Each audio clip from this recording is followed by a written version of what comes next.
Il y a, comme nous le connaissons, c'est un Africain, même s'il n'est pas en Afrique depuis quelques années. Il est un Nigérien spécialiste des questions de liberté religieuse et de sécurité en Afrique subsaharienne pour l'ONG Porte Ouverte dont je vous ai parlé plus tôt. Et c'est un ancien journaliste à BBC Afrique. Il a également travaillé sur les questions socio-économiques et politiques en Afrique en tant que chercheur et travailleur humanitaire pendant plus de 20 ans. Aborder cette thématique plutôt sous l'angle sécuritaire, qui est plutôt mon domaine favori, si je peux le dire comme ça. Et parce qu'à observer de près, on se rend compte qu'il y a une corrélation aujourd'hui entre ce phénomène de fake news, deepfake, la désinformation et ce que nous vivons et en Afrique, l'autre phénomène de l'instabilité, l'insécurité qui prévaut sur le continent. L'un alimentant et l'autre, on le verra.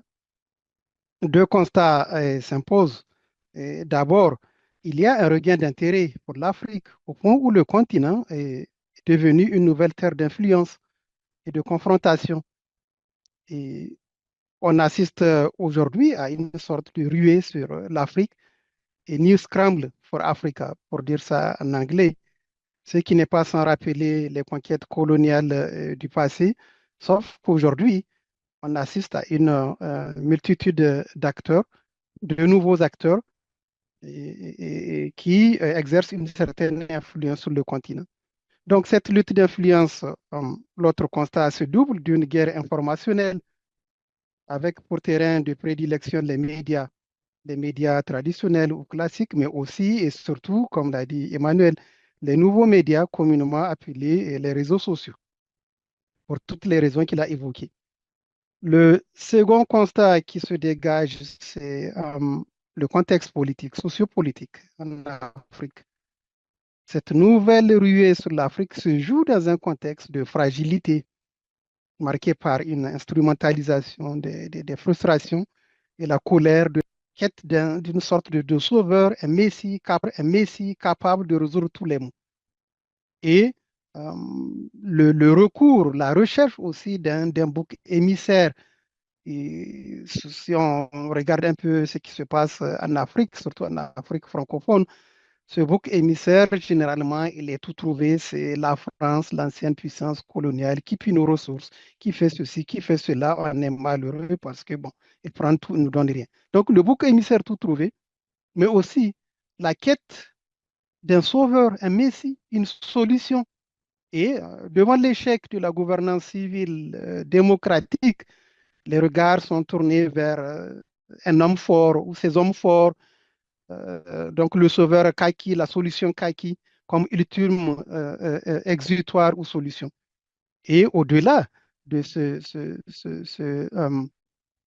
sauveur, cette solution Kaki, un homme fort, autre que la France, un autre partenaire qui viendrait nous aider à résoudre nos problèmes. Et généralement, nos pays se tournent vers la Russie, vers Poutine, l'homme fort, qui résiste aux Occidentaux. Donc, voilà un contexte de frustration, de fragilité, et qui est propice à la manipulation. Donc, et sur fond de, comme cadre d'expression, qui trouve comme cadre d'expression les réseaux sociaux. Ils sont des médias ouverts, des médias d'accès facile, relativement facile en Afrique. Donc, c'est dire que l'Afrique est au cœur de cette problématique. Et la désinformation aujourd'hui est devenue un outil stratégique, une arme de guerre. Donc, en guise de plan, je vais essayer de couvrir deux à trois parties, vous donner un peu la cartographie du phénomène pour mieux comprendre, et qui sont les acteurs majeurs et leurs motivations, et l'impact de ce phénomène au quotidien en quoi ça nous concerne. Donc, d'une manière générale, pour aborder cette partie, quand on regarde aujourd'hui, il y a clairement, comme je le disais, une corrélation entre la désinformation, ce phénomène de fake news, et l'instabilité ou l'insécurité que nous connaissons dans nos pays. Euh, on le verra en détail. Les pays qui sont le plus touchés par le phénomène sont les pays qui sont confrontés à ce phénomène d'insécurité, et particulièrement les pays du Sahel, mais tous les pays qui sont en guerre, qui vivent l'instabilité d'une manière ou d'une autre, tels que le Soudan, la RDC, sont confrontés à ce phénomène-là. Donc, quand nous regardons la cartographie de ce phénomène, donc la désinformation, des campagnes de désinformation hein, qui sont menées en Afrique, et on verra que cette carte nous donne un aperçu des acteurs en présence. Et il y en a une multitude ici. Et il y a d'un côté les acteurs étatiques, et selon l'étude que j'ai consultée, près de 60% des campagnes sont parrainées par des États étrangers, des pays étrangers. Et les acteurs majeurs, c'est la Russie, la Chine, les Émirats arabes unis, l'Arabie saoudite, le Qatar. Alors, pour ceux qui suivent mes exposés sur la sécurité, ces noms vous disent quelque chose. Les Émirats arabes unis, le Qatar, la Russie, je suis tenté de dire, c'est les fauteurs de troubles en Afrique. Il y a cette corrélation-là déjà. Et il y a aussi des pays africains, des acteurs politiques ou des acteurs militaires locaux qui s'adonnent à ce jeu-là, la désinformation, la manipulation de l'audience, de l'opinion de leur population. Autres acteurs non étatiques, il y a les groupes paramilitaires tels que Wagner, mais aussi les groupes djihadistes qui utilisent cet outil fake news aussi comme outil de manipulation, de recrutement des jeunes, mais aussi outil de propagande et pour saper le moral des armées en présence. Donc, il y a une multitude d'acteurs, même des individus, et notamment ceux que nous connaissons qu'on appelle couramment les influenceurs, comme l'a si bien dit Emmanuel, pour qui la désinformation, c'est plutôt un business lucratif. Générer des likes, générer des vues pour moyennant finance, pour se remplir les poches. Donc voilà un peu, considérons cette cartographie, ça nous permet de voir l'ampleur du phénomène, les acteurs, mais quand on considère de près aussi, on verra que euh, certaines régions sont touchées plus que d'autres. C'est le cas de l'Afrique de l'Ouest ici. En général, quand on regarde la cartographie, aucune région du continent n'est épargnée. C'est au moins 39 des 50 États qui forment le continent. Mais il y a une certaine concentration du phénomène.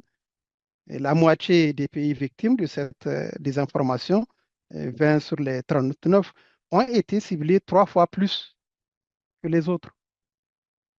Et, il y a du coup cette corrélation aussi quand nous regardons la carte ici entre la désinformation, ce phénomène-là, et l'insécurité. Les pays de l'Afrique de l'Ouest et notamment les pays du Sahel étant les plus touchés par le problème d'insécurité, par le problème du djihadisme. Et selon le dernier rapport de l'indice mondial du terrorisme, la région du Sahel central demeure l'épicentre du terrorisme sur le plan mondial. Donc, d'une manière générale, il y a cette corrélation, quand on fait le parallèle, entre les pays qui subissent le plus de campagnes de désinformation et les pays du Sahel, les pays qui sont confrontés, que ce soit les coups d'État, que ce soit le phénomène d'insécurité d'une manière générale, il y a une corrélation entre les deux. Comme je le disais en introduisant la thématique, le thème, l'un se nourrissant de l'autre. La désinformation qui peut être un facteur de déstabilisation ou les conflits existants peuvent créer un terreau fertile à la désinformation. On le voit au Soudan, par exemple. Dans les pays du Sahel, les Russes qui sont les plus engagés, en tout cas les acteurs majeurs de cette désinformation, utilisent la désinformation pour encourager, pour promouvoir l'arrivée au pouvoir des militaires, à commencer par le Mali, puis le Burkina, le Niger, et on voit comment le phénomène s'étend. Donc, il y a une corrélation. Les pays en proie à un conflit, que ce soit le Sahel central ou le Soudan. Et d'une manière générale, il est important de noter le rôle majeur de la Russie comme acteur. C'est le principal acteur de la désinformation en Afrique. Et selon les données que j'ai consultées, les chiffres, 80 campagnes au moins ciblant 22 pays, soit près de 40% des campagnes, toutes les campagnes sur le continent sont sponsorisées par la Russie. 40%. C'est plusieurs millions d'utilisateurs qui sont touchés grâce à un recours massif aux médias. Oui, les médias, les réseaux sociaux, des dizaines de milliers de fausses pages et de faux messages coordonnés. Et je note au passage aussi les résultats d'une enquête menée par un consortium international, Forbidden Stories, qui a mis en lumière cette stratégie russe en Afrique et qui est basée, focalisée essentiellement sur les médias en priorité. Donc, selon cette Forbidden Stories, selon les résultats de leur enquête, au cœur de cette machine de désinformation, il y a une compagnie appelée Africa Politology. C'est un groupe de consultants en communication et d'influenceurs mis sur pied par Wagner avant d'être récupéré par les renseignements russes. Donc, selon cette enquête, près de 650 articles ont été publiés dans 35 médias en Afrique, essentiellement de l'Ouest et central, de juin à octobre 2024. 650 articles, 35 médias. Et des versements ont été effectués. Le document fait ressortir des tableaux de versement où 250 à 700 dollars sont payés l'article pour publier des fausses informations. Et ce qu'il faut relever aussi, c'est l'existence d'une galaxie de médias aux apparences trompeuses, comme l'a dit Emmanuel. Il y en a une multitude qui pullulent sur les réseaux sociaux et sur TikTok, sur X, sur Facebook et d'autres. Et c'est difficile de démêler le vrai du faux parce qu'en apparence, ils ont une apparence trompeuse. Donc, la présence de multiples acteurs de la désinformation, des médias en ligne, qui amplifient les récits trompeurs des uns et des autres à dessein pour tromper. Donc, parmi les objectifs que se sont fixés, notamment au Sahel, c'est fortifier une alliance des États du Sahel, donc l'AES, pro-russe, et l'élargir à plusieurs pays voisins. Donc, tenter de recruter. Donc, au-delà de ces trois pays de l'AES, que sont le Niger, le Mali et le Burkina, il y a eu une tentative pour intégrer d'autres pays tels que le Sénégal, le Tchad ou d'autres pays du Sahel. Et il y a aussi une tentative pour discréditer, soit pour promouvoir une certaine gouvernance de ces pays de l'AES, ou soit pour discréditer ceux qui résistent, ceux qui ne rejoignent pas, ceux qui sont considérés comme une cible. Donc, ça, c'est des contenus qui en disent long. En Côte d'Ivoire, les citoyens ivoiriens refusent la présence d'une base militaire dans leur pays, ce qui est faux. Euh, donc, on voit bien, sont visés autres opposants en plus des pays qui résistent. Les groupes djihadistes sont considérés comme des opposants, comme des cibles. Les rébellions, mais aussi des oppositions politiques, ou la société civile qui est critique, particulièrement à l'égard de ces pays du Sahel, qui sont soutenus, selon eux, le narratif russe, par des forces extérieures, l'Occident impérialiste et ses valets locaux, des États côtiers, notamment la Côte d'Ivoire. Donc, ça fait partie des cibles de leur narratif anti-occidental. Donc, face à l'influence russe et les conséquences qui en résultent, la perte d'influence des acteurs traditionnels, et notamment la France, l'armée française chassée du Mali, du Burkina, du Niger, et la perte de cette influence, la riposte s'organise notamment en France. Et quand on regarde, il y a un article publié sur le site du ministère français des Armées. On peut lire la désinformation, cet article, le titre, il est assez révélateur. La désinformation, une arme de guerre. Véritable arme de déstabilisation. La désinformation bouleverse les rapports de force entre États. Certains États comme la Russie n'hésitent plus à s'en servir pour influencer les opinions publiques afin d'en tirer un bénéfice stratégique.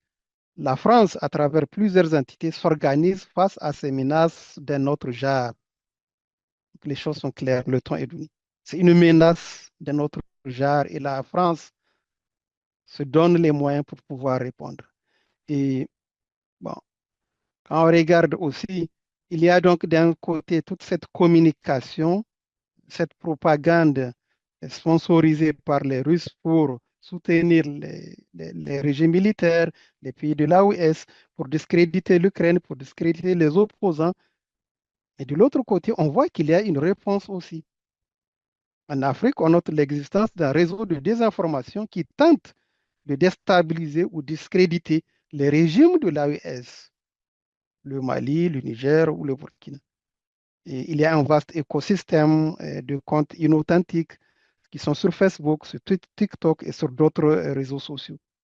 Et on peut voir ces noms qui ont des apparences trompeuses. Et selon les vérifications, notamment de la cellule info vérif de RFI, la plupart de ces pages sont localisées en Côte d'Ivoire.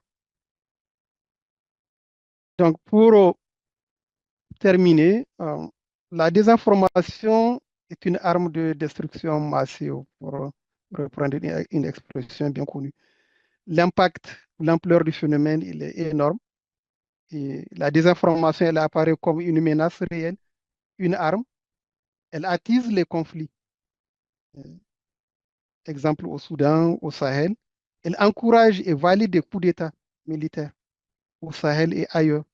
On a vu, et pour ceux qui suivent l'actualité, on se souvient qu'en février 2023, bien avant le coup d'État qui a renversé le président Bazoum, à l'époque, il était en visite à Paris.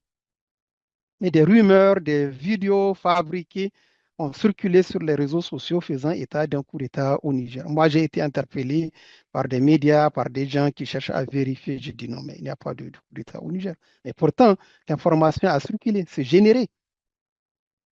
Elle attise le conflit, elle encourage les coups d'État et les valide, elle favorise la restriction de l'espace civique. Donc, les membres de la société civile réduits au silence ou instrumentalisés. C'est un coup dur pour les médias indépendants, le musulman, l'autocensure, l'exil et l'emprisonnement des journalistes sont devenus monnaie courante aujourd'hui. C'est un autre phénomène. C'est ça la menace aujourd'hui. La manipulation des médias aujourd'hui. Les médias internationaux tels que RFI, France 24 et les autres grandes chaînes sont bannis ou censurés. Ça fait que dans ces pays-là, ils n'ont pas accès à l'information indépendante. Donc, elle sert aussi de paravent à la corruption et à l'exploitation. Parce que le but recherché par les Russes et les autres, c'est le pillage des ressources en Centrafrique, au Mali et dans d'autres pays. Donc, en conclusion, la désinformation sape les valeurs démocratiques. Et d'après l'enquête, la Russie a diffusé de la désinformation pour saper la démocratie dans au moins 19 pays africains, contribuant ainsi à son recul sur le continent. Alors la question, dans cette situation, ce concert de désinformation fabriquée et d'un certain niveau, comment démêler le vrai du faux face à une telle machine de propagande et de manipulation? Merci. Emmanuel, je te repasse la parole pour répondre.